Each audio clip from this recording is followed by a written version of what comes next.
आज आपण भाज्यांबद्दल बोलूयात. बरेच जण जे आहेत त्यांना भाज्या खातो आपण, पण त्याचे काय गुणधर्म असतात हे माहिती नसतं. तर कुठल्या आजारांमध्ये आणि आजार दूर करण्यासाठी, तसेच आजार नको व्हायला यासाठी म्हणून काय काय भाज्या खायच्या हे मी तुम्हाला सांगणार आहे. तर त्यापैकी आज जी भाजी आहे ती म्हणजे सुरण.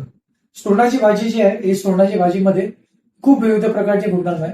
त्यापैकी सगळ्यात पहिला आणि महत्वाचा गुणधर्म जो म्हणजे आयुर्वेदामध्ये म्हणतात तो म्हणजे अर्शोग्न.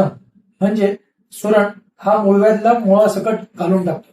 त्यामुळे सुरणाची भाजी दर आठवड्यातून 2दा किंवा 3दा ज्यांना मूळव्याध आहे, रक्ती मूळव्याध असो किंवा ड्राय मूळव्याध असो, त्यांना फर्स्ट, सेकंड, थर्ड ग्रेड कुठल्याही प्रकारचा मूळव्याध असो, त्यांनी आठवड्यातून 2दा किंवा 3दा सुरण हे खाल्लंच पाहिजे.